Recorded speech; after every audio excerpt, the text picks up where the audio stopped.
we are still dealing with the reality that the traditional carnival this year for 2021 will not be held.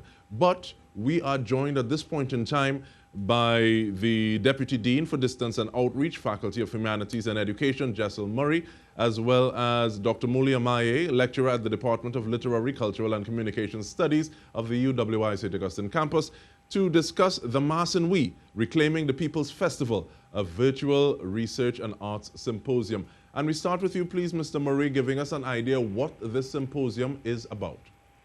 Well, thank you so much, Mr. Roster, for having us, Dr. Mai and me, on your program.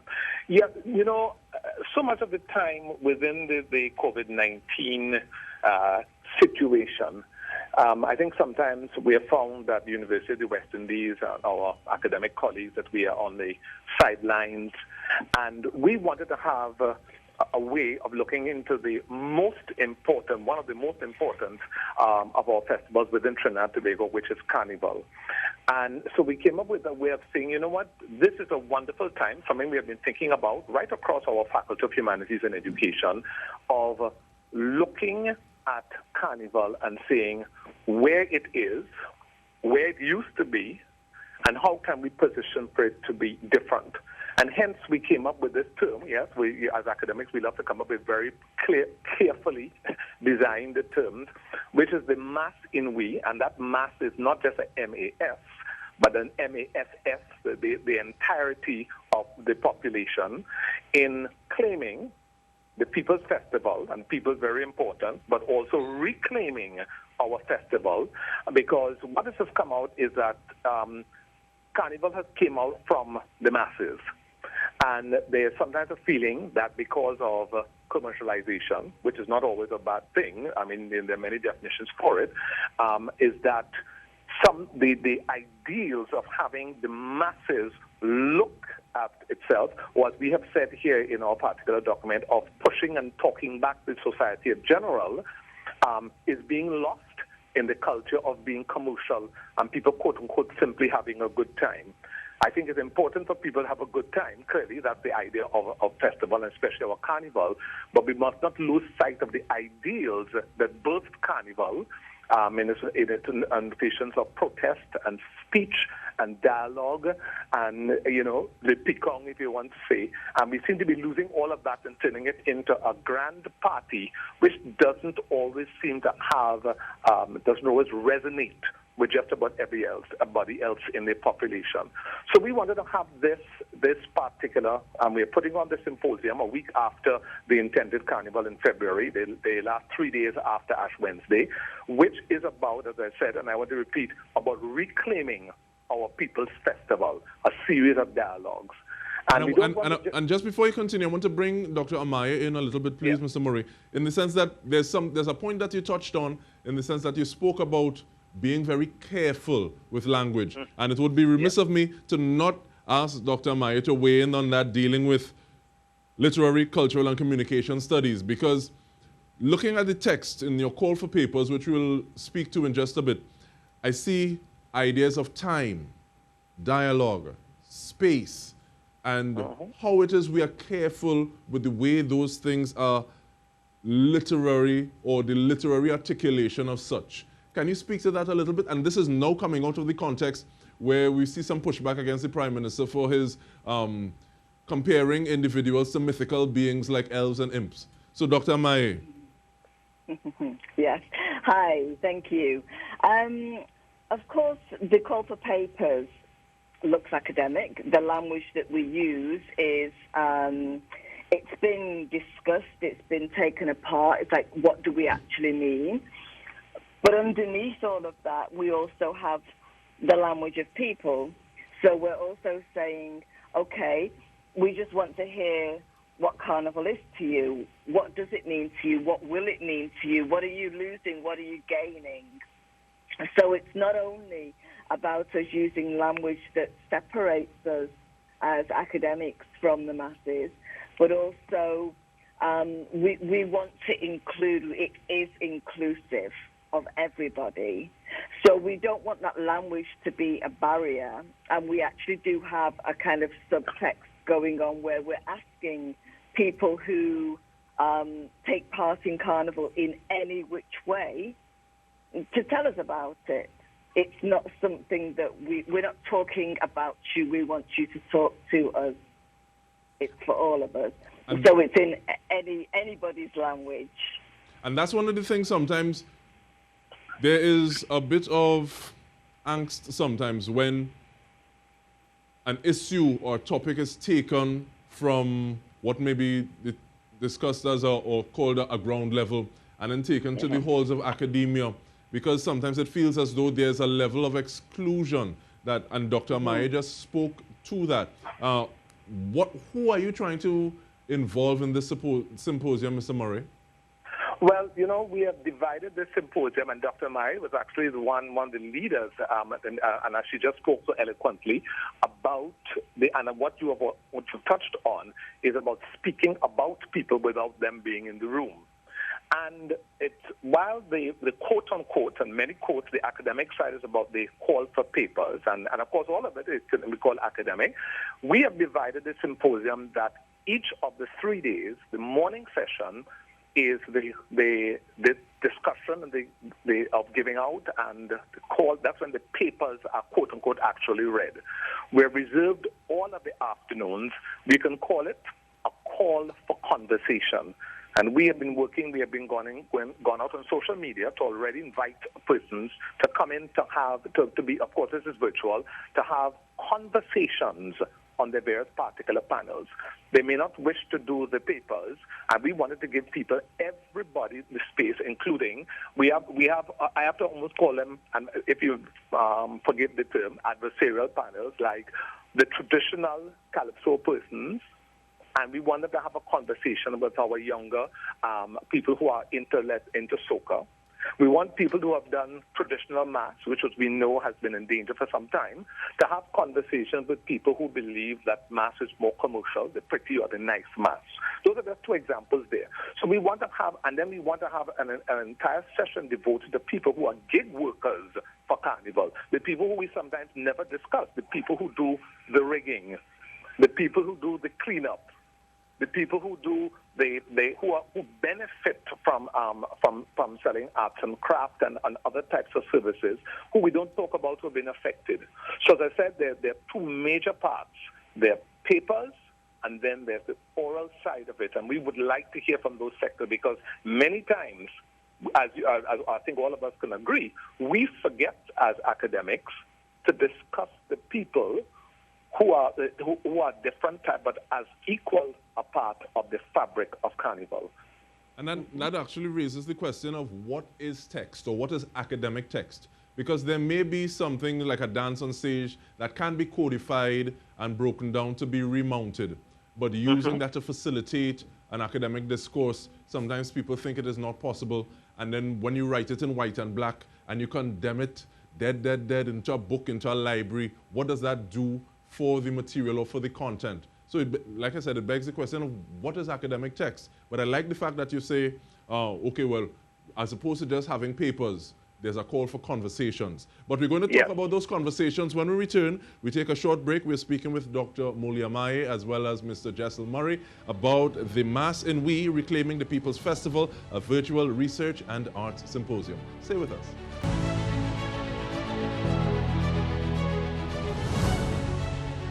Welcome back. We are speaking with Mr. Jessel Murray and Dr. Molly Amaye of the UWI about the Mass in We, Reclaiming the People's Festival, a virtual research and arts symposium. Now, we've danced around it a little bit, but Mr. Murray, I'll ask you the call for papers, because first off, originally, I think the date, or for the final date of submission was the 22nd of December, but I think that has extended to the middle of January. 15th of January, so, yes. So what do those submissions look like? So the type of things that we're asking people to do is we have asked in our call is for people who are researchers, people who are artists, people who are curators, people who are theorists. Let me add more, people who are activists, and anybody, and I'm quoting from the document, who wish to share their in progress completed work. You just called about things like subjects as dance.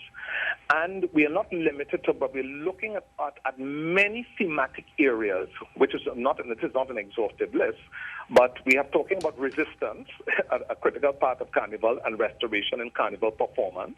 You just touched on the fact that, but yes, we are trying to get this done. And by the way, this is going to reside in a university website rather than just sitting where people can interact with the content. We're talking about masking and power in contemporary Carnival. I'd already touched on this, Kaiso to Soca and history, Calypso Society, Weeping, Carnival and identity in Caribbean history, reclaiming space, clearly the Juve experience, making your own math. These are some of the things in the call for papers, but also the call for discussion and that they're looking at. It's a comprehensive list. We haven't even included things such as, of course, the people may wish to include gender studies.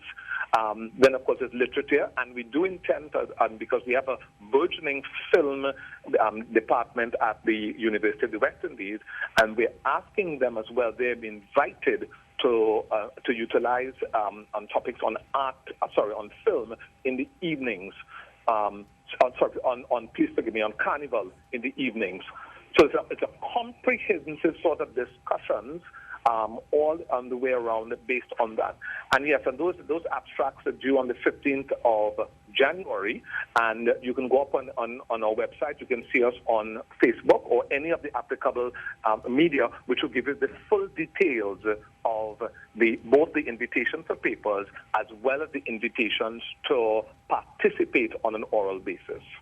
And Dr. Amaye, what is the importance of being able to have these conversations in a space that is curated, for want of a better word, within the academia? Because I know... I love that term, curated. Go ahead. Because many times, conversation happening, man, people talking, but lots of talk happening and nothing being done with it. But being able to say, okay, as opposed to just having someone sit at the feet of an elder and then go their way and write a book and become the virtual elder, the person who has this information. How important is it that the actual practitioners are helping to create this knowledge to take things forward, to take the dialogue forward, Dr. Amaye? I think it's massively important. I know that there's been lots of papers written about Carnival, and the papers are important because people research around the world. People will dip into papers that are coming out of Trinidad and Tobago for their own research on Carnival. But I think it's really, really important. I'm very much of the ilk that if I am in academia, I am not separate from the people, and therefore they are not separate from me. I'm a writer. I write stories, and I like people's stories. And I think that we learn so much about society in those individual short stories that people tell. And there are things that would be lost if we don't hear the voices of people. So as much as we've done the call for papers, and the call for papers means that you send in an abstract of 300 words to say this is what I'm going to write about. We don't expect a whole paper to be ready. But also for anybody who wants to give us a short video clip, we're going to do a montage. So you could give us 30 seconds. This is what I'm going to talk about on my video clip, my 3-minute video clip. And it's just about us removing those barriers for people that actually say, well, yeah, it's okay, you're talking about Carnival. You're always talking about Carnival. It doesn't make any difference. We have a chance to make a difference because there is no Carnival. So we have a space. And, like, how do people imagine that that could be changed? How could it be more inclusive? And Mr. Murray, I want to ask you, what do you see coming out of this exercise? What do you hope for coming out of this exercise? Dr. Amaye just spoke about imagining and possibly even reimagining what we can be. And I know Professor Rex Nettleford speaks about the use of the creative imagination. So in terms of forecasting, to say, okay, well, this symposium was successful, what are some of the things that you want to see? I really would, here's what I'm thinking.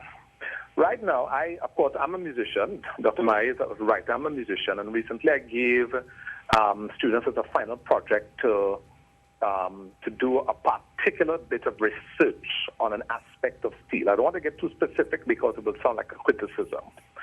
And when they went into this particular aspect of steel, including an organization, they could not find any of the material about the organization, even though the organization had put on a large number of shows. What we are losing out with Carnival, and this is, we do a lot. We have a lot of people doing things. But out of this, we have to start taking stock of where we are. And as I said, part of this is, yes, we know where we are commercially, and we sort of know where we are traditionally. But we have to find out from this, one, where we are, looking back, then looking at the present, and then we have to start. It is one thing that 2020, with all of its maladies, and yet it's called 2020 vision, we have to start looking forward into the great unknown, into imagining what you just talked about, the creative imagination of what Carnival has to become, even amongst the great uncertainty. And we cannot just sort of stumble along. We've got to get in a room. We have to agree. We have to disagree. We have and we have to compare. We have to contrast. And then out of this, I'd like to see us with some stated objectives, because we will have some type of data, but stated objectives about where we're now standing and where we have to go forward to position our Carnival, because it is our Carnival which has spawned so many around the world. But as detailed in my colleague who wrote this brief, there's so much that has occurred around the world which is just simply commercial. We have guided the world so much with Carnival. We're now in a position to give further guidance, but it has to, of course, start with ourselves. So I'd like to see those conversations come out from that and the conclusions drawn, which, of course, are going to be open-ended. And I'll ask you the same question, please, Dr. Amaye, especially as a writer. And individuals talk about drawing, writing, painting, playing the reality that we want to see and working ourselves into that. What do you hope comes out of the symposium? I hope that we collect stories that have been unheard, and we actually hear from people about what Carnival really means to them, because we see visually. Carnival is very visual, but I know that people that I've spoken to, and they can't imagine not taking part in math or not doing Jubei, because there is something that it just means so much to them, and it always has. And it might be, when I think of the stories that some of my students have written about Carnival or that encompass Carnival, and it's all connected to family and to the ancestors and to what was and to what is now. So I'm hoping that we get more of those stories coming through. All right, so we want to thank you very much, Mr. Murray, Jessel Murray, as well as Dr. Moli Amaye, and reminding you that if you have more information that you would like to get, you can email the Mass in We Symposium at gmail.com. That's one S in Mass in that email. And this is also on the 24th to the 26th of February. It's the Mass in We, Reclaiming the People's Festival, a virtual research and arts symposium. And on behalf of everyone involved in the newsroom, we thank you so much for tuning in. Have a good night.